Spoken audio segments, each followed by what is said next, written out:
Assalamualaikum warahmatullahi wabarakatuh.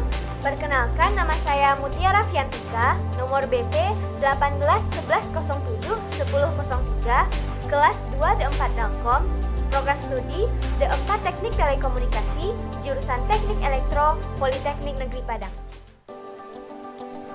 Video ini sebagai ujian lisan saya pada mata kuliah Kewarganegaraan dengan dosen pembimbing Bu Putri Gemalasari. Pada kesempatan kali ini, saya akan membahas mengenai dua materi. Yang pertama, aplikasi nilai-nilai Pancasila pada kehidupan sehari-hari dalam menghadapi wabah COVID-19. Yang kedua, filsafat Pancasila. Baiklah, kita masuk kepada pembahasan yang pertama, yaitu aplikasi nilai-nilai Pancasila pada kehidupan sehari-hari dalam menghadapi wabah COVID-19. Dengan adanya wabah COVID-19 ini, sebagai warga negara yang baik, tentulah kita harus bertindak sesuai dengan dasar negara kita, yaitu Pancasila. Lalu, bagaimana sih cara kita bertindak dengan adanya pandemi wabah COVID-19 ini? Sila-sila Pancasila yang bisa kita aplikasikan kepada diri kita sendiri, yang saya ambil yaitu pertama, sila yang pertama, yaitu ketuhanan yang Maha Esa. Apa sih yang bisa kita lakukan berdasarkan nilai-nilai yang terkandung pada sila pertama ini? Yaitu meningkatkan ibadah kepada Tuhan yang Maha Kuasa, membiasakan kebiasaan yang baik, serta jangan lupa berdoa agar wabah ini segera diangkat oleh Allah Subhanahu wa Ta'ala. Yang kedua, selanjutnya sila kedua, kemanusiaan yang adil dan beradab.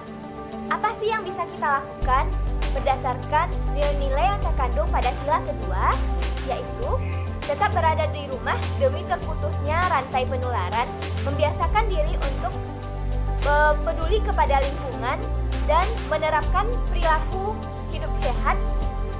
Selanjutnya yaitu sebagai mahasiswa, bagaimana kita menyikapi wabah ini berdasarkan nilai-nilai Pancasila.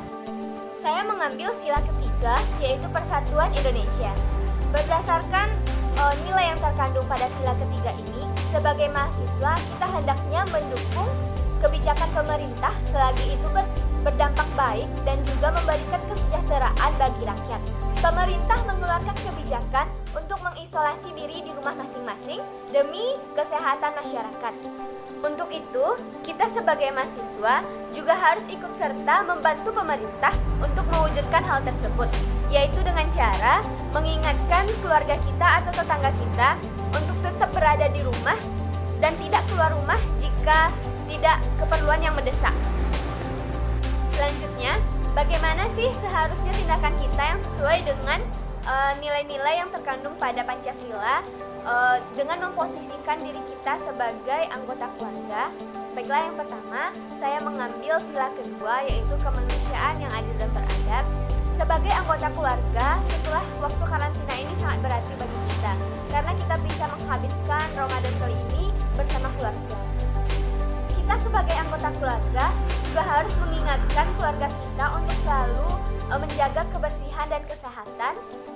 Dengan di rumah aja, kita bisa membantu pekerjaan rumah, memasak menu baru agar kegiatan di rumah kita tidak hanya rebahan saja.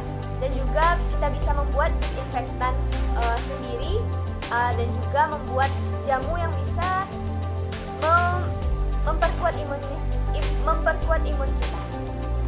Selanjutnya, bagaimana sih tindakan kita sebagai anggota masyarakat yang sesuai dengan nilai-nilai yang terkandung pada Pancasila?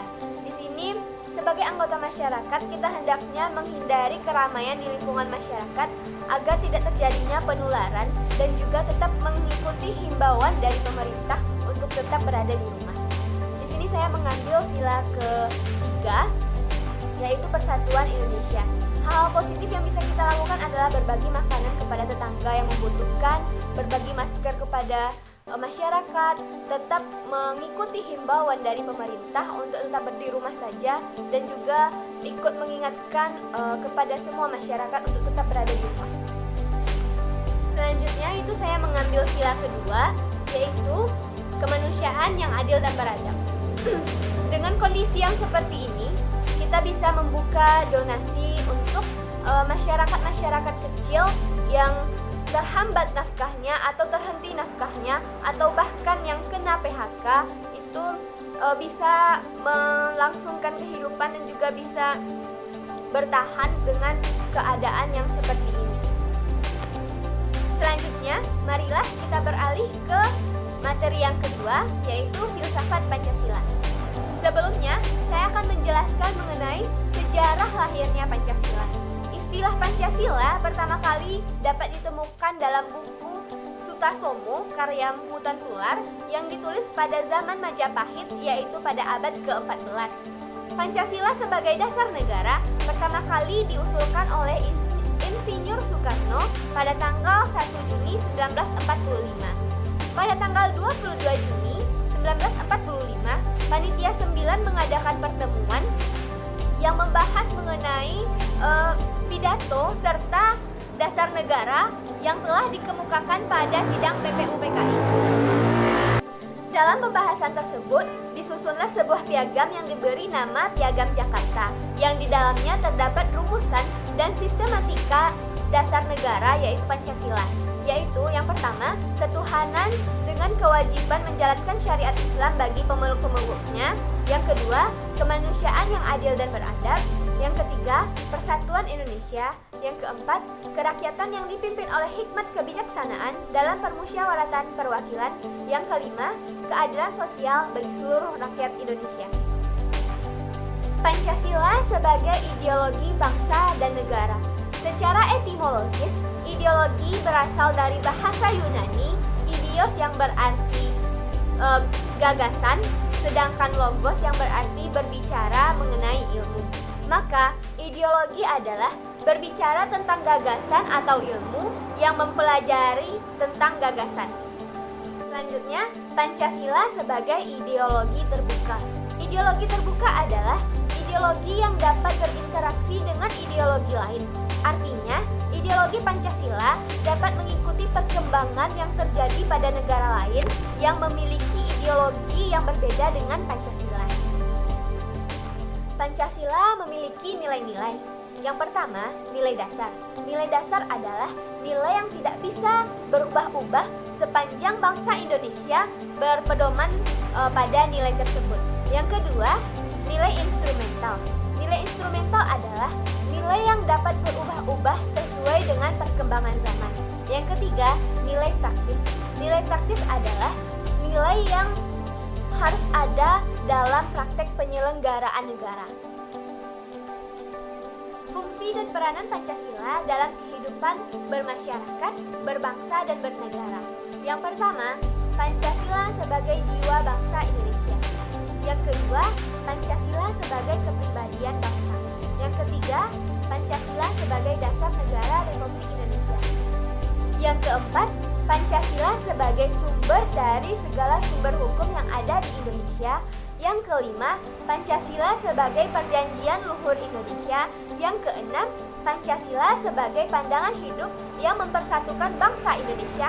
Yang ketujuh, Pancasila sebagai cita-cita dan tujuan bangsa Indonesia. Yang kedelapan, Pancasila sebagai moral pembangunan. Baiklah, selanjutnya saya akan membahas mengenai kasusnya, yaitu kasus Ahmadiyah. Kronologisnya ya adalah adanya penyerbuan atas kampus Mubarok di kampus Mubarok milik Jemaah Ahmadiyah di Parung Bogor. Pada saat itu Jemaah Ahmadiyah sedang melaksanakan jalsa salanah atau pertemuan tahunan. Kemudian datanglah demonstran yang mengatasnamakan masyarakat sekitar. Mereka ingin membubarkan acara tersebut. Kemudian mereka ingin membubarkan karena katanya adanya keresahan masyarakat atas Ahmadiyah tersebut. Kemudian masyarakat memberikan ultimatum kepada Jemaah Ahmadiyah ini agar membubarkan diri 7x24 jam. Tetapi keesokan harinya mereka datang lagi dan menerobos masuk ke dalam kemudian melakukan pengerusakan.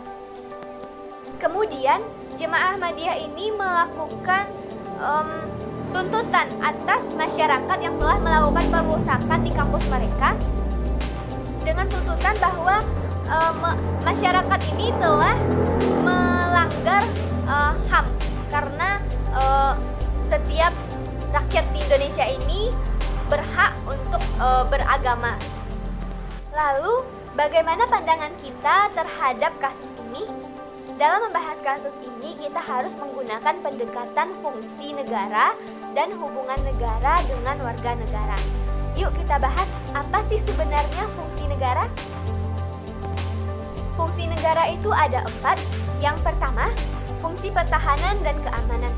Negara melindungi rakyat, wilayah, dan pemerintahan dari ancaman, tantangan, gangguan, dan hambatan, baik dari dalam maupun dari luar, yang dapat mengancam keamanan serta pertahanan NKRI. Yang kedua, fungsi pengaturan dan ketertiban. Negara menciptakan undang-undang dan peraturan pemerintah demi terwujudnya masyarakat yang berbangsa dan bernegara. Fungsi yang ketiga yaitu fungsi kesejahteraan dan kemakmuran. Fungsi yang terakhir yaitu fungsi keadilan menurut hak dan kewajiban. Negara menciptakan dan menegakkan hukum secara tegas tanpa pilih kasih menurut hak dan kewajiban yang telah dikontribusikan kepada bangsa dan negara. Berdasarkan fungsi-fungsi tersebut, lalu apa yang seharusnya negara lakukan terhadap kasus ini? Pada fungsi negara yang pertama yaitu fungsi pertahanan dan keamanan. Negara wajib untuk melindungi rakyat. Rakyat di sini adalah meskipun rakyat tersebut melakukan pelanggaran, tetapi negara masih wajib untuk melindunginya. Berdasarkan fungsi negara yang kedua yaitu pengaturan dan ketertiban. Undang-undang tidak mengatur substansi internal ajaran setiap agama karena itu merupakan domain dari majelis-majelis agama. Apakah agama atau aliran itu sesat atau tidak, maka itu dikembalikan kepada pimpinan agama yang bersangkutan. Misalnya, adanya sebuah ajaran atau aliran yang melenceng dalam agama Islam, itu dinyatakan oleh Majelis Ulama Indonesia atau MUI. Keterangan dan rekomendasi MUI kemudian dijadikan sebagai rujukan oleh pemerintah kalau sebuah ajaran atau agama itu sesat. Lalu bagaimana dengan kasus Ahmadiyah ini? MUI telah mengeluarkan fatwa sejak tahun 1984 bahwa ajaran Ahmadiyah itu sesat dan bukanlah bagian dari ajaran Islam. Selanjutnya kita akan membahas mengenai pendekatan yang kedua yaitu pendekatan hubungan negara dengan warga negara. Negara sebagai lembaga dan warga negara sebagai penghuni lembaga harus mempunyai hubungan yang baik. Negara berkewajiban untuk melindungi kepentingan keseluruhan rakyat tanpa terkecuali. Lalu bagaimana solusi mengenai kasus ini?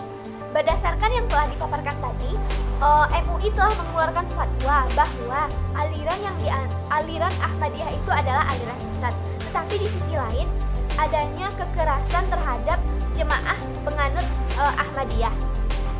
Di sini yang seharusnya kita lakukan adalah tetap menaati peraturan yang ada. Meskipun kita mengetahui adanya sebuah pelanggaran oleh pelaku pelanggaran, tetapi kita tidak boleh melakukan kekerasan atau menghukum orang tersebut karena sudah ada lembaga yang akan menyelesaikannya. Jadi, jangan main hakim sendiri ya. Pembahasan kita pada kesempatan kali ini telah selesai. Jangan lupa untuk tetap di rumah aja dan tidak keluar rumah jika tidak keperluan yang mendesak. Tetap jaga iman dan imun dan tetap semangat menjalani kuliah online. Sekian dari saya. Wabillahi taufiq wal hidayah. Wassalamualaikum warahmatullahi wabarakatuh.